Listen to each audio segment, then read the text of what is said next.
So in this segment, we're going to be doing some updates to the situation in Gaza, Israel's invasion of Gaza, and there's a lot to discuss. Be doing some updates on what's been happening and also some of the good and bad takes from other nation states. So Netanyahu rejecting a temporary ceasefire in Gaza unless hostages are freed. The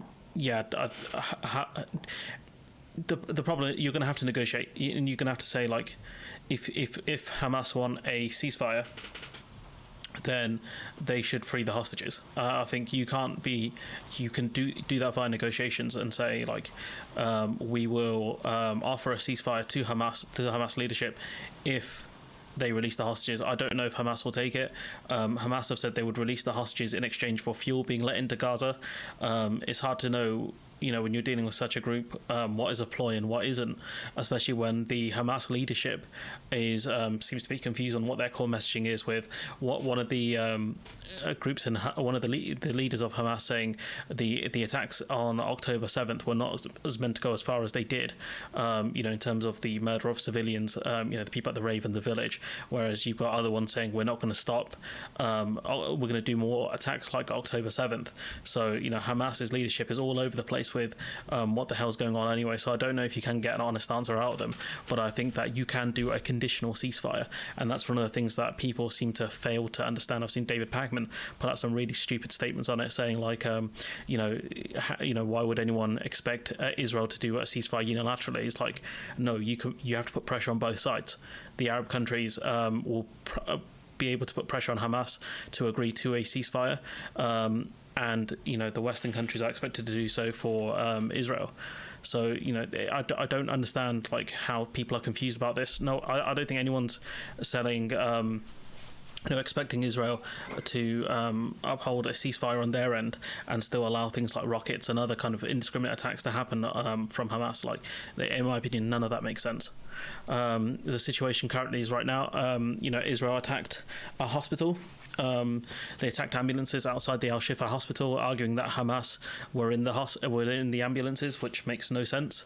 They've offered no evidence of that. They've admitted as much in terms of they attacking the ambulances. So it's from the cool guy Tony Connolly saying Israel Defense Forces have admitted striking an ambulance next to the Al-Shifa hospital in Gaza, but claimed it was being used by Hamas, which again they've offered no evidence. They've attacked UN schools and offered no evidence to say why they, Hamas are there. In a statement issued by the IDF on Telegram, said an Israeli aircraft struck an ambulance that was identified by forces as being used by a Hamas terrorist cell in close proximity to their position in the battle zone. Again, they've offered no actual evidence for any of this. Even CNN aren't buying it. Had been informed. So it's talking about the Red Cross. That the convoy was leaving the hospital towards the Rafah crossing, and perhaps most damningly, we've just been hearing Jessica from the Red Cross, who confirmed that they had been given information about this particular convoy that was due to leave the Shifa hospital on its way to the Rafah crossing. What we know about the attack is that there are several casualties, many wounded as well, and that this does appear now to have been a convoy of wounded Palestinians being taken to the Rafah crossing that was hit as part of that IDF strike, now claimed by the IDF again, with the idea that this was part of their operation to take on Hamas. The evidence that we're... And, these were a hospital. This was a hospital being told to evacuate. And so now that they are evacuating people to Egypt, they're being attacked. What are people supposed to do here? I don't understand. The strike. This from Ryan Grimm saying the strike on these ambulances comes after the health ministry pleaded with the Red Cross to escort ambulances transporting patients to the Rafah crossing. The IDF urged the evacuation of the Al-Shifa hospital, but is also bombing ambulances carrying out that evacuation. Israel attacking the Jabalia refugee camp multiple times, attacking a refugee camp, saying, "Oh, there was a Hamas commander there," attacking with possible JDAMs, really big airstrike, big weaponry here, sounding like Donald Trump a bit there, but major weapons they have attacked with, and they can't even confirm if the guy who they think was there was killed. It doesn't make any sense. Again, a UN school was bombed. Multiple UN schools bombed. Israel can argue that the UN are helping Hamas as well. The situation kind of is highlighted by Layla Moran, the Lib Dem MP. So we'll listen to what she has to say. My mother's Palestinian. We are many generations back, Jerusalemite family. The way we identify is often Jerusalemite first and then Palestinian. And we have extended family who are in Gaza. They are sheltering in a church. It's a church complex, so at first I thought they were sort of in the church itself, but actually, you know how a church has Sunday school rooms and whatever. They're in one of them with other families as well. We know that churches aren't safe. You know, Justin Amash, former congressman, his family were sheltering in a church and they were still killed. There's nowhere that's safe, and that's something Layla Moran points out. Can't move. Two of them are very frail, a bit old, and they are also frozen in fear, because what is very clear is that there is nowhere in Gaza that is safe. They are being told to move. They know they have been told to move. Dangerous, but as well, it's dangerous to move, and the route to get from the north to the south was also bombed. So even the process of moving isn't safe. So that's where they are. In the West Bank, I will also point out, whilst all eyes are on Gaza, and rightly so, the situation in the West Bank is getting worse day on day. There's been effective lockdown between the different Palestinian communities. So, for example, if you're a teacher in Bethlehem wanting to come to a school and teach in Jerusalem, the checkpoints are now such that it takes sort of 2.5 hours to get through. You can't leave the car or less you risk being shot at.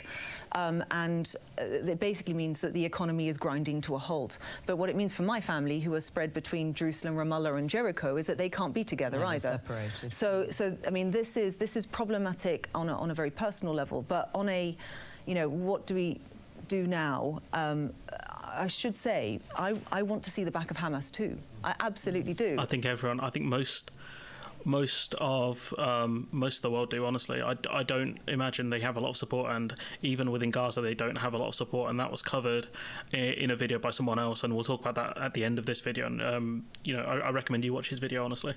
And in terms of supporting the Israeli aim to get rid of Hamas, we can support that. But the weakness, Tim, isn't the weakness of Hamas. It's the weakness of the Palestinian people to be able to in any way get away from this. You know, my family don't have British passports. The reason I do is because of my father. They can't get out. And they are, you know, you saw what happened in that refugee camp. I don't believe that they are safe where they are. And I'm not sure if tomorrow morning I'm going to be able to say what I said this morning in answer to the question of how are they, which is alive. I think I'm lucky to be able to say that. I was with someone yesterday who had lost 51 members of their family. 51, can you imagine? I mean, this is devastation. And so when we are talking about, you know, de-escalation and ceasefires, and actually the sentiment we need to get to here is how do we get through this? And how do we get through this in a way where we don't just revert back to, you know, successive conflicts like this? And this is existential for us too. This is incredibly triggering. You know, many of the people who are in that refugee camp are refugees. It's a refugee camp. They are refugees themselves. And my grandmother is in her mid-90s. She is being completely re-triggered by everything that is happening now. And there is a powerful cross-narrative of history that, by the way, is both true from the Israelis and the Palestinians, where one is, so their independence was our Nakba. You know, we have to now get to a point where we move forward together, and the only way, in my view, to move forward is two states. So we cannot lose sight of that. We've seen stories of whole families, whole bloodlines just wiped out. It's just, you know, what more can we do apart from at least try and push for a ceasefire at minimum? You got this from the UN. The UN Secretary General says, quote, "The humanitarian situation in Gaza is horrific. Not nearly enough food, water and medicine are coming in to meet people's needs. Fuel to power hospitals and water plants is running out. UNRWA shelters are at nearly 4 times their full capacity and are being hit in bombardments. Morgues are overflowing. Shops are empty. The sanitation situation is abysmal. We are seeing an increase in diseases and respiratory illnesses, especially among children. An entire population is traumatized. Nowhere is safe," end quote. And that is true, that regardless of people moving to the south, they are still being attacked. There's no safe way out. This is collective punishment on a massive scale. A UN nation says that 4 of its schools were being used as shelters have been struck within the past 24 hours. There's another school I think was attacked, the Saftawi school, which is a primary school, which would be for kids. It's just this is lunacy. This cannot be allowed to continue. Since the Israeli, this from the BBC, since the Israeli military issued the first of several instructions for civilians to evacuate North Gaza, hundreds of thousands of Gazans have moved to the south of the Strip, but the south has continued to come under Israeli bombardment, leading the UN and other aid organisations to warn that nowhere in Gaza is safe for civilians. There's nowhere for them to go. This is from Bet Salem. So this is around the West Bank, and we've got to remember that Hamas aren't in the West Bank. They have no power in the West Bank. We're seeing whole villages of people being pushed out. The entire population of the West Bank village of Zanota is moving. They say they will have no choice after being harassed and threatened by Israeli settlers, and these are armed, very aggressive settlers who are looking to push people out of their homes and to take their land. This is in the West Bank where there's no Hamas. You can't use that argument here. These people have done absolutely nothing wrong, and they are being punished as well. You've got a situation where it looks like settlers are attacking the military as well. This is, Israeli settlers attacking the Israeli military because of the violence. I think this situation is getting completely toxic. I think Netanyahu is very reliant on settlers for votes in order to hold on to power. That's one of the reasons why his coalition is so right-wing. We have some stuff from different kind of politicians around the world. This from Macron saying, quote, "The fight against terrorism does not justify sacrificing civilians," end quote. Obviously, that's a translation. I'm not a French speaker, so I don't know exactly what he said, but we can gather it's something to that effect of, we are all fighting Hamas, but you can't, justify sacrificing civilians like this.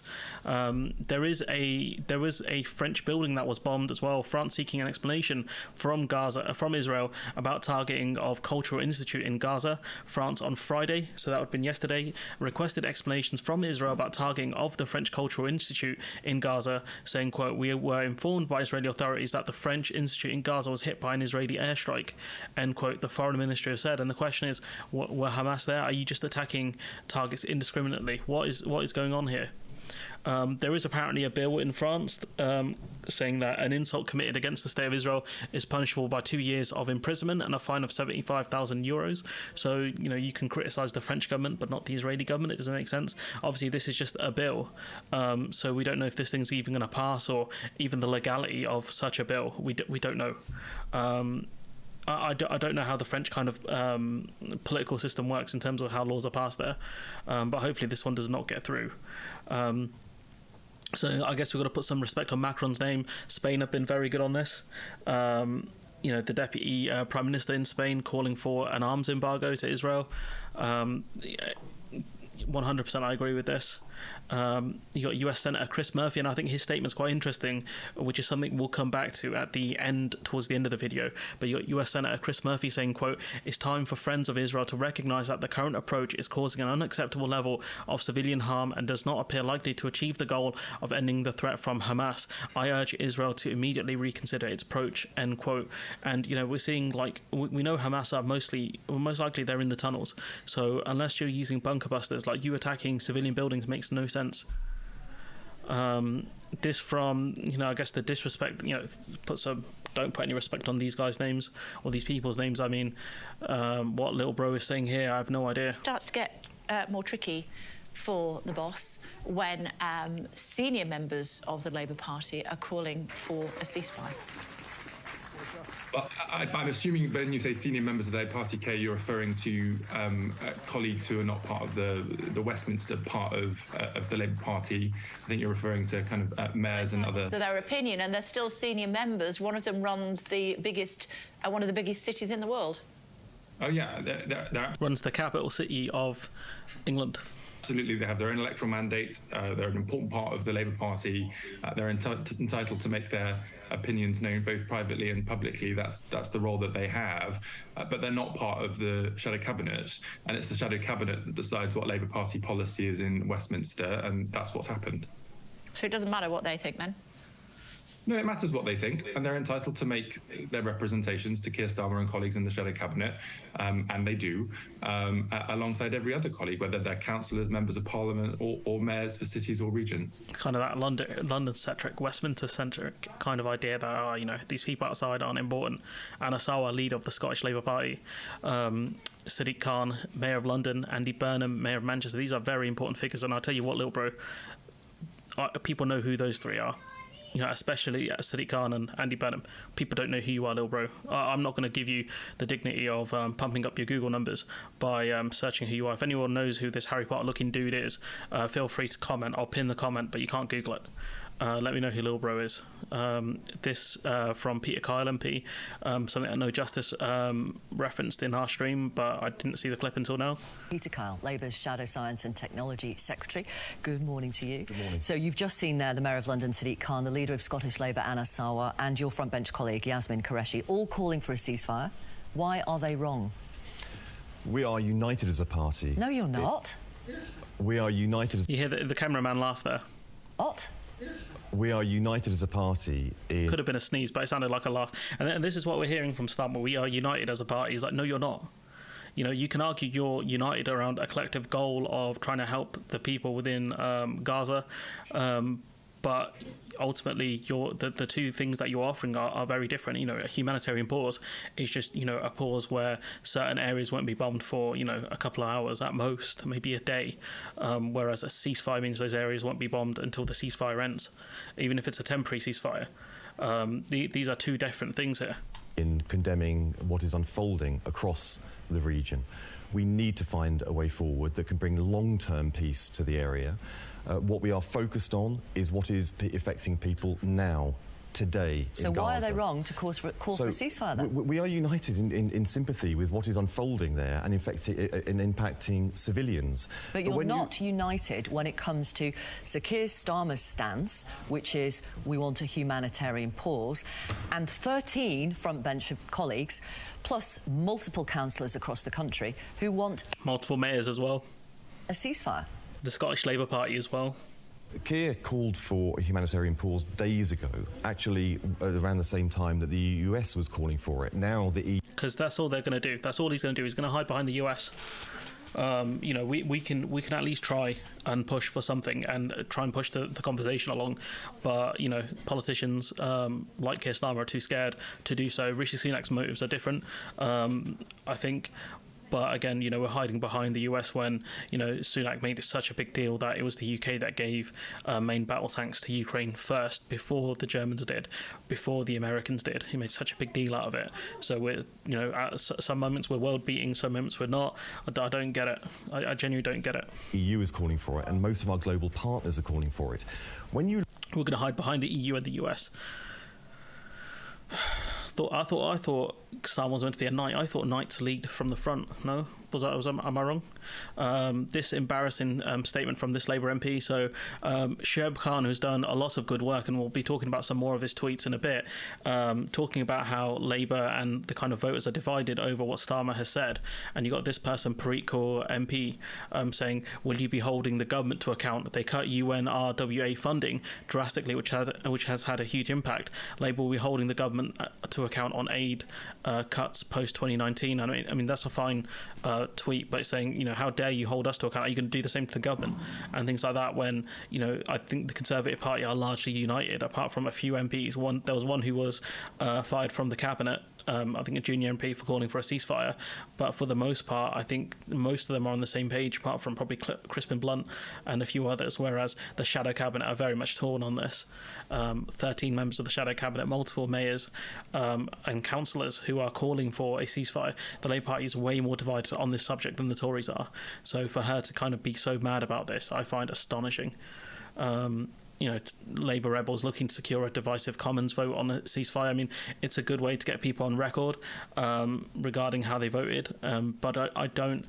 Do you know what? At least we can get people on record on who supported a ceasefire and who didn't. This is a fine thing to do. I respect this. This more from Shuaib Khan, saying multiple Labour MPs that he has spoken to are expressing frustration that they've essentially told the party policy on Gaza will follow the White House. One usually supportive of Starmer tells me, quote, it's a lack of leadership and will ultimately hurt us, end quote, and it is hurting them right now. It's an interesting divide at the moment. Many Labour MPs publicly calling for a ceasefire, around a third, while more are doing so privately. But there are still plenty within the party who believe Starmer's position demonstrates he can be an international leader. I don't know how you can be an international leader if you're just going to hide behind the Americans. Hiding behind other countries is not leadership. What Spain are doing right now is leadership. What Ireland are doing, I forgot to mention them, I should have mentioned them, is leadership. That's leadership. That's doing the things that other countries might not like because you know morally, you know where your morals lie, and it's not hiding behind the Americans. And then the final one from Shuaib Khan saying, blimey, a Labour MP reaches out to say, quote, there's no point Starmer trying to convince people that humanitarian pauses are the answer when he will literally be arguing for a new position as soon as Blinken and Sunak announce one, end quote. And again, if we're just going to follow what Number 10 and the White House say, then what's the point of politics? What's the point of being in charge of a party? Just join them. Just join the Tory party at that point. So going back to the president, Biden, this is some of the stuff in and around the Biden camp, saying some of the president's close advisors believe that there are only weeks, not months away until rebuffing the pressure on the US government to publicly call for a ceasefire becomes untenable, a source told CNN. And this article from Ryan Grimm in The Intercept, this from the Biden administration, a quote to NBC News, saying, quote, if this goes really bad, we want to be able to point to our past statements, end quote, a senior US official said. The official said the administration is particularly worried about a narrative taking hold that Biden supports all Israeli military actions and that US provided weapons have been used to kill Palestinian civilians, many of them women and children. The Defense Department has said the US is not putting any limits or restrictions on the weapons it's providing to Israel, and we've already seen the impacts of it. We saw it in the refugee camp, we saw it with the ambulances. If the US is not putting any restrictions on the weapons they're giving, they are helping war criminals out. Carrying on, there are a lot of protesters who stopped this ship from departing. I don't know if it's gone now, but there are a lot of protests, and again, my kind of thoughts on protests are they effective, are they not? I'm not really sure, but you got to try, and if this is the only thing I have is this channel, and that's why I try and talk about these stories, even if they are difficult to talk about.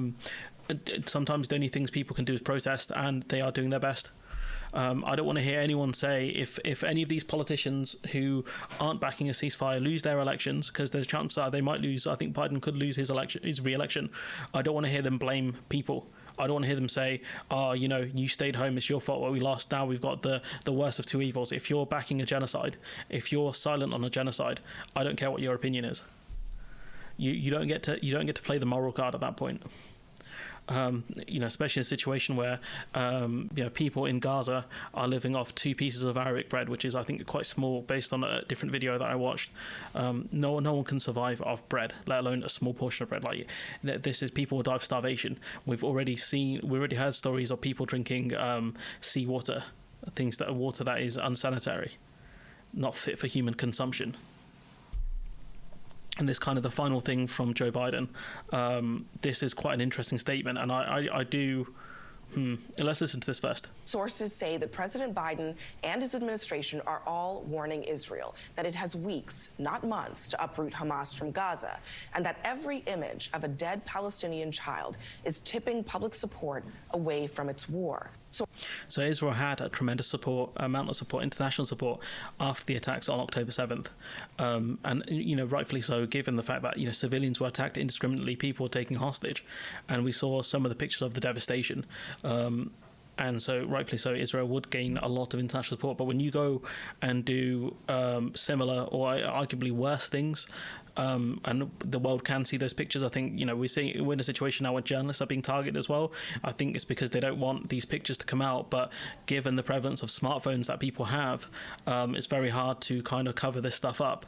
The more pictures we see of the devastation, the carnage, the harder it will be for countries to not push for a ceasefire. Americans should know this very well, given the situation we saw with Vietnam, where people saw the pictures of the carnage within Vietnam, the amount of pressure that was put on politicians to pull out of the war was tremendous. LBJ being really people really pushing LBJ really hard. I think the chant was LBJ, how many kids did you kill today, or something like that. And it was the tremendous amounts of pressure put on the American government at the time. So they know, these politicians know the impact of the pictures, because you can't deny that. You can, when you talk about tens or hundreds of people dying in an airstrike, that's one thing, and that's horrendous to hear. When you see the pictures of it, when you see the crater in the ground, when you see the blood, you can't deny that. It's not a statistic. It's not a statistic at that point. This one, probably one of my favourite YouTubers, William Spaniel. He does a lot of good work, especially on the kind of Russian invasion of Ukraine. But also here, he talks about a poll that was done, which talks about kind of how popular Hamas is within Gaza. And this was just before, the October 7th attack. And spoiler alert, the poll shows that Hamas are not very popular within Gaza. So, it'd be, I recommend this, honestly. I'll put this as the first link when I put this on YouTube. 100% highly recommend watching this video, but also his content in general is very, very good. Very, very good, honestly. But on this entire thing, the world is once again witnessing a genocide, and to amend the words of General Shepard, the world just fucking watched.